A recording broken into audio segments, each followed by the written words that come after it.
Hello, everybody. This is the Astral Tourist. It's January 5th, 2023. This is part 2 of the talking books, early talking books. And I'm going to make some comments about Phillip Grant and then continue on from there.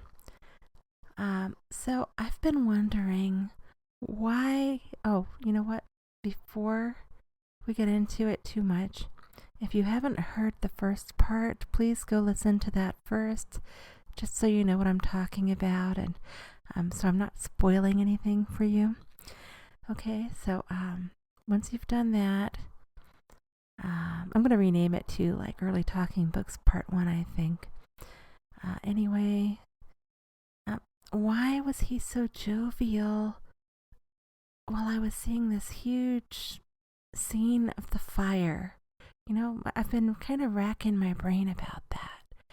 And I thought, well, maybe he wasn't taking it seriously. Like, this is about early talking books, is what we discovered in part 1, what is now going to be called part 1. And, you know, phonographs, those were the early days.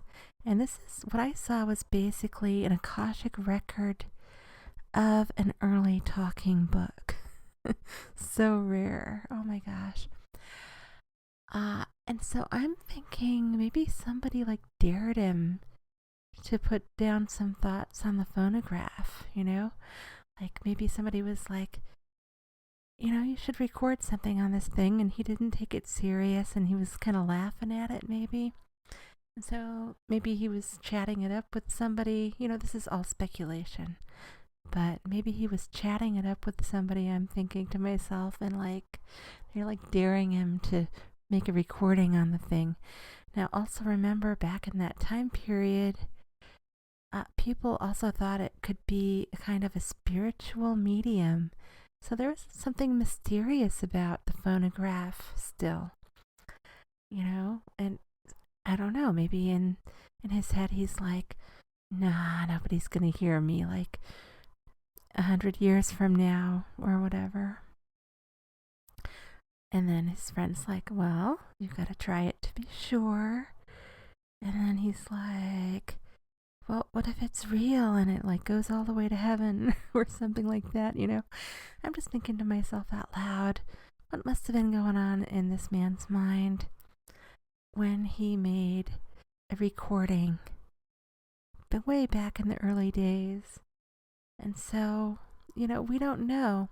And one of the things that was supposed to happen was that this was a more informational kind of recording.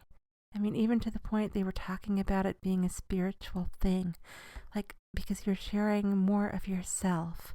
You know, it kind of reminds me of people who are shy about getting their pictures taken because it might capture their spirit. Well, here's the phonograph capturing your voice. And, you know, even though Einstein saw ahead that, you know, this was going to catch on, it probably took other people a very long time to get used to the idea. You know, the same with photographs. And it took people a while to catch on, like, no, your spirit isn't being caught forever. Same with the phonograph, your voice. You know, it's not being held captive. Although it kind of could seem like that, I can see how it would. And no, pictures don't really last forever. At least they didn't back then. But I guess they do more nowadays with digital stuff.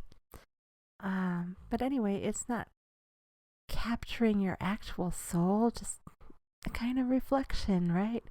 And the same with the voice. Maybe it's a matter of perspective. I'm just thinking out loud here. Maybe I'll change my mind tomorrow. But I just wanted to kind of get into that a little bit. Like, what was his perspective? Why did he seem jovial in the Akashic record about this horrible fire?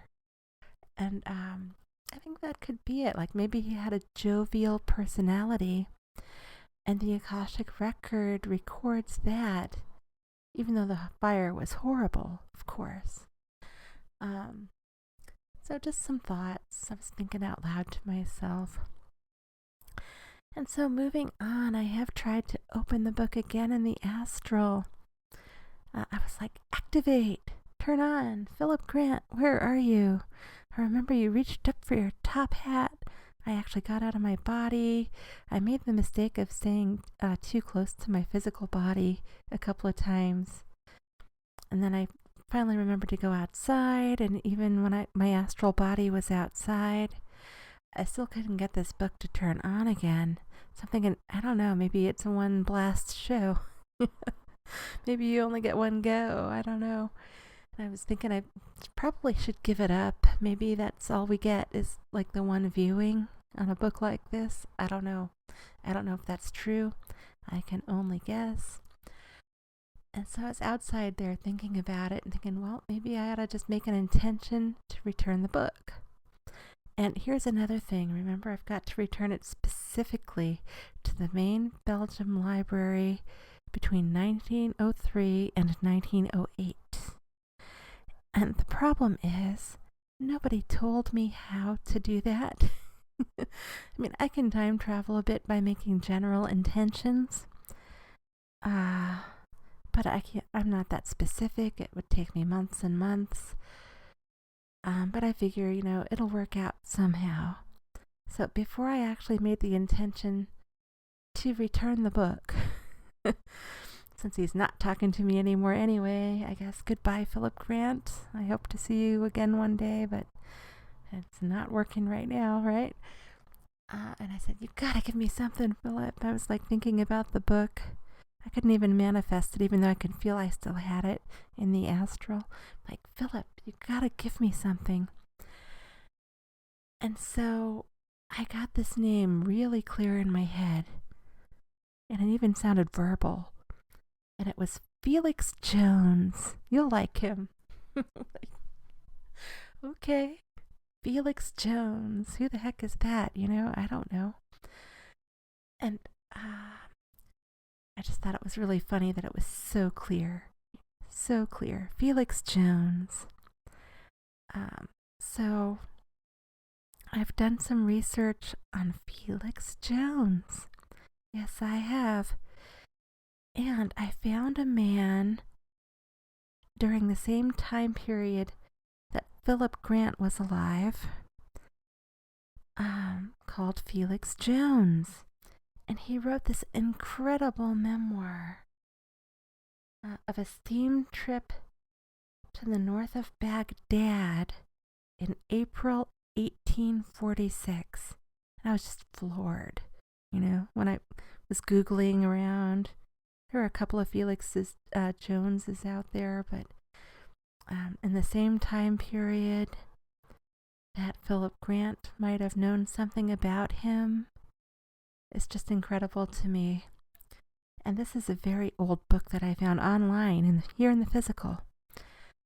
So I'm wondering if Phillip Grant is kind of trying to tell me maybe this Felix Jones made an early talking book recording too that I might find someday in the astral. Not sure. Okay, so there's this website called mags.com, maggs.com, and this is what it has to say. It says, a notoriously rare book compiled and in the original binding. Oh, no, I got that wrong. Complete and in the original binding. It is among the most important 19th century sources on Ottoman Iraq. Memoirs by Commander James Felix Jones, I.N., steam trip to the north of Baghdad in April 1846. And so, again, wow. By the way, I was able to find it as a free PDF online. I'm sure with some searching you can too.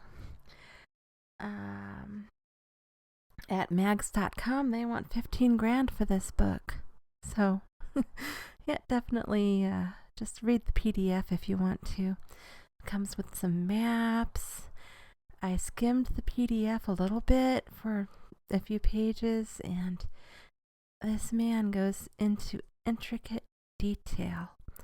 This is a detailed journal.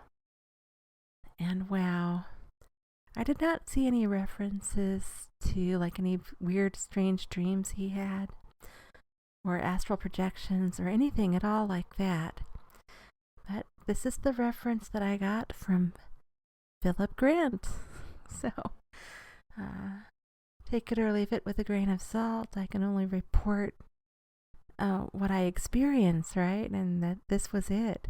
And I love being able to look things up and find stuff out like this. I had no idea who Felix Grant Felix Jones was. Oh my gosh, no way. So yeah, stuff like this happens, and I think it's great.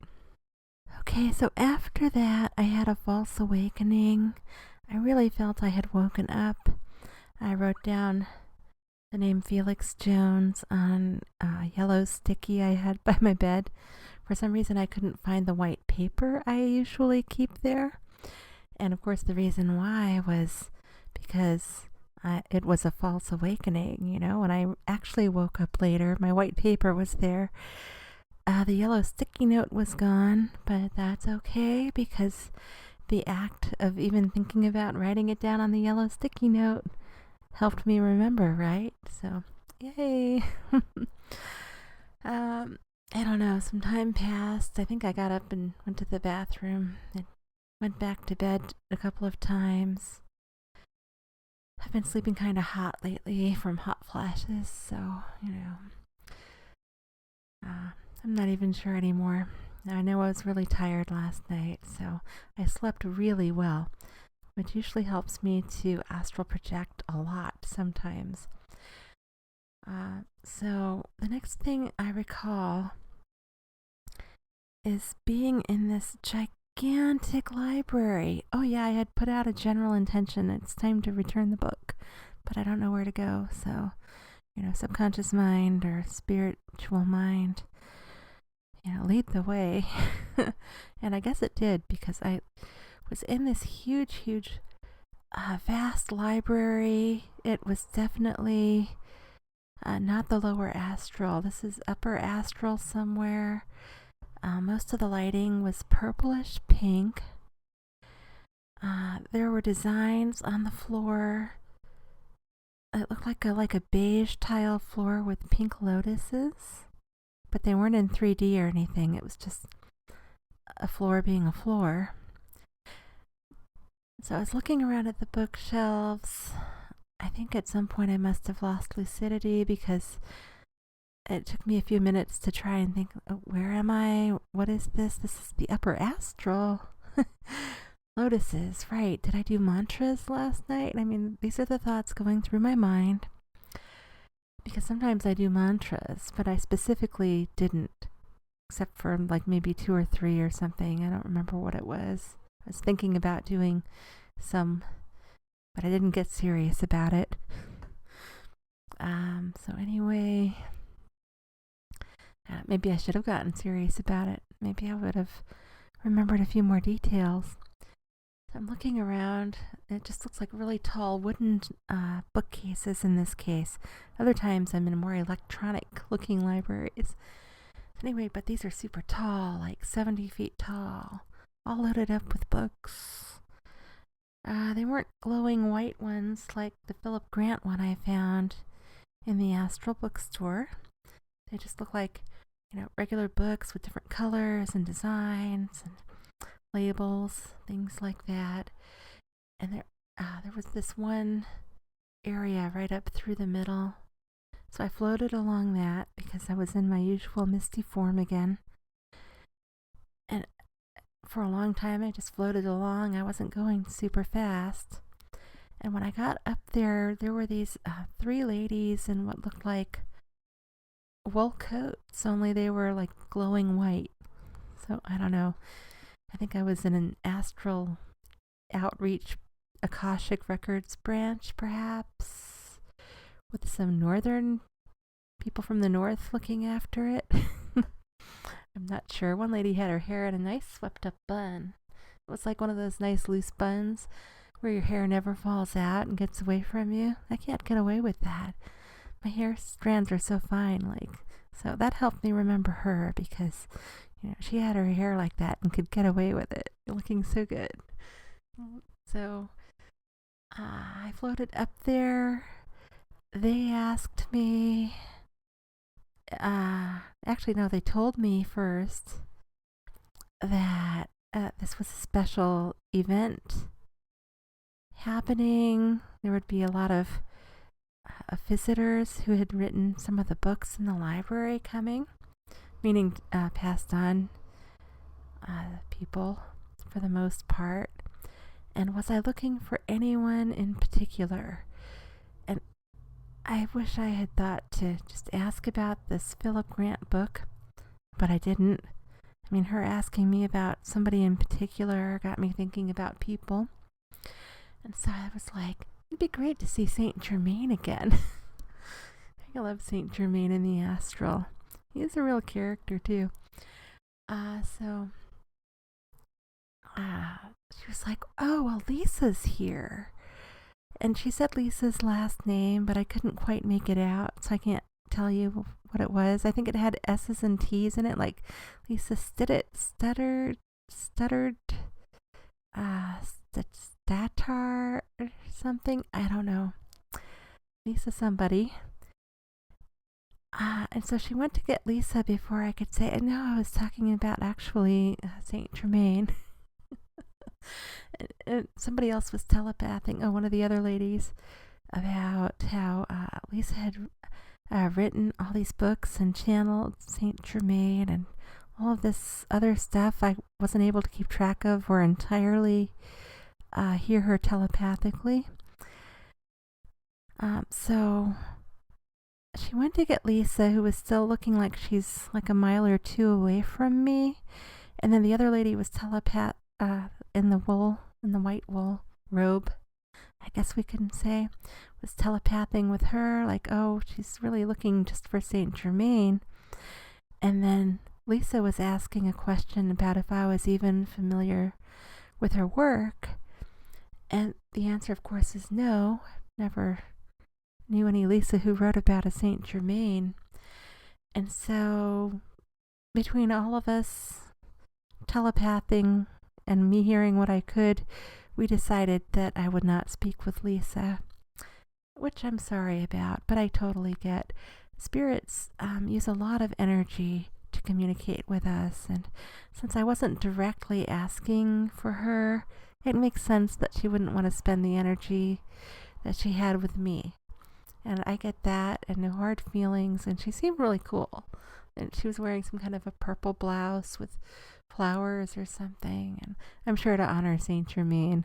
And now I regret not speaking with her, but I get why.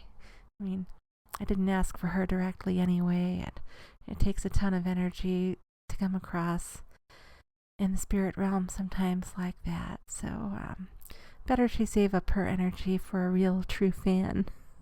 And I hope somebody came that knew her. I mean, that would be great, right? Like if I were a spirit waiting for like a real fan to show up, I'd be like really awesome. I'd feel great about that. So, well, a little bit of a disappointment for me, but I understood. And one of the ladies said, well, is there anybody else you'd like to speak with that might be here? And I thought, what about Jane Roberts? She was that big Seth channel. And the reason I thought about her was because I was chatting with a friend about potentially channeling Seth. And every time I tune into Seth, I feel like the energy is just so powerful. And I don't know that I would be the correct channel for Seth, not really. I feel like I interact with his energy fine and everything, but to me, Seth just feels so intense. I don't know. But anyway, definitely if you're into channeling, check out Jane Roberts. And the Seth materials. Oh my gosh, they're great. I react like that to certain spirits, and I don't know why. Like it's just like feels like it's a little too much for me. Like it's fine to like like wade in the pool kind of instead of going for a full-on swim. you know. But anyway, that made me think about Jane Roberts, and I was thinking, well, if I can chat with her, maybe she can give me some insights about Seth or why I'm responding like this. But she wasn't available. The ladies at the library were busy and let me know that. So, I understood again, and I was just getting more and more lucid and super happy to be there. Yay! I was there. And I don't feel like the Phillip Grant book is actually with me anymore, so I don't know what happened when I first got there. Maybe I returned the book and they know what to do with it. I hope. So, I don't know. I'm not 100% that I returned it, but I think I have. We'll see.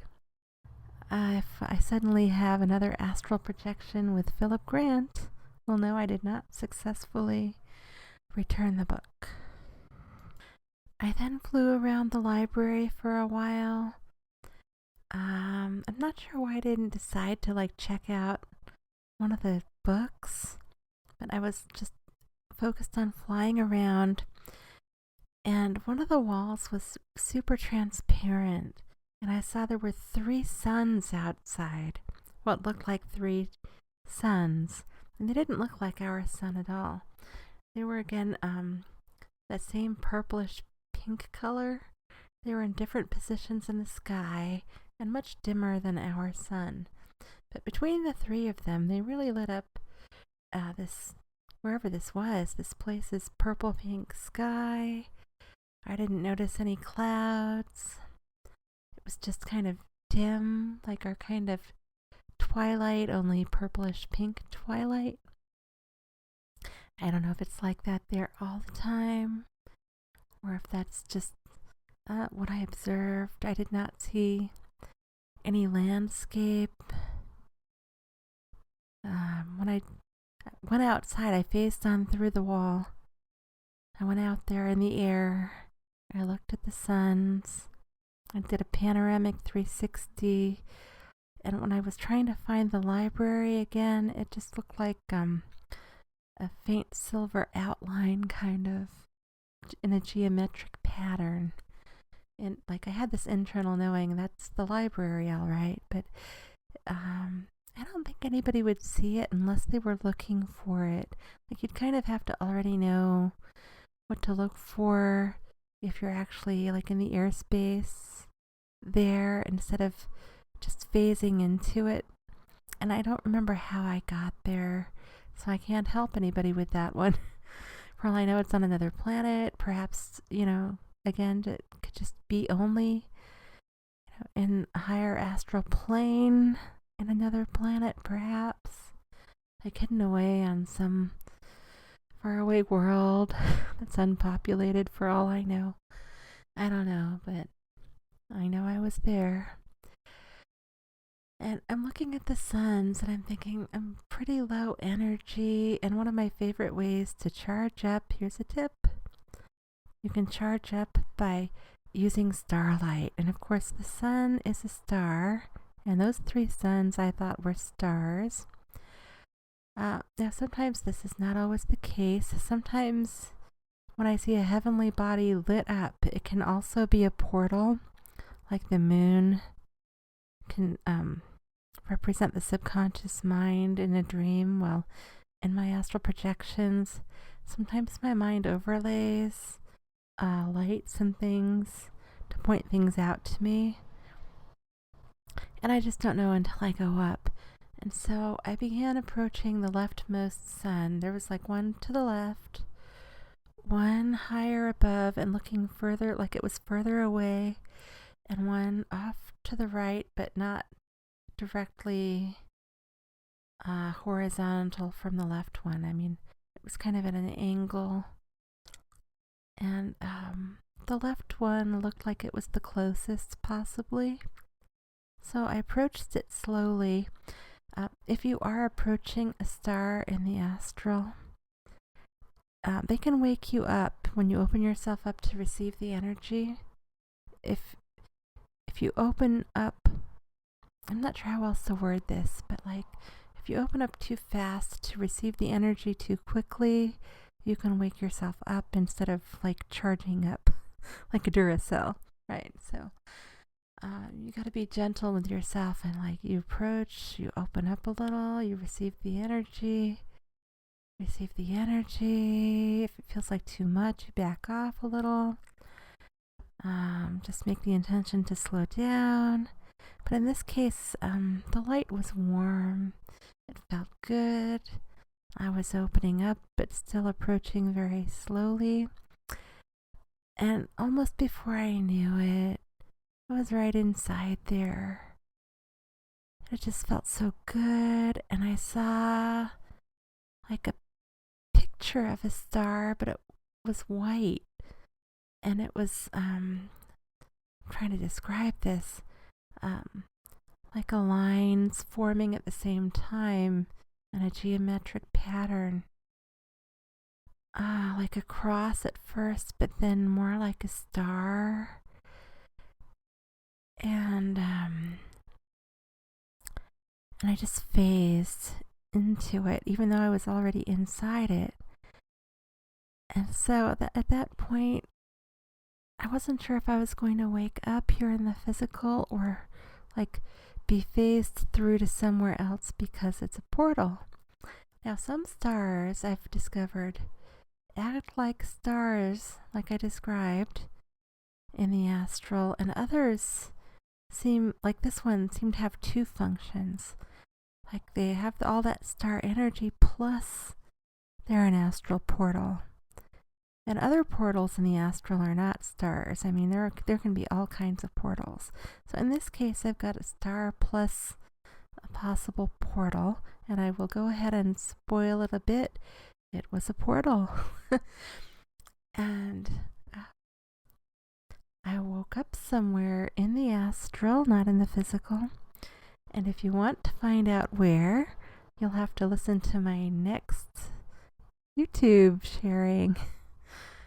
I just feel like it deserves its own YouTube. It'll probably be a short one. Sometimes I tend to go on, but so listen to the next one if you want to find out where that star took me.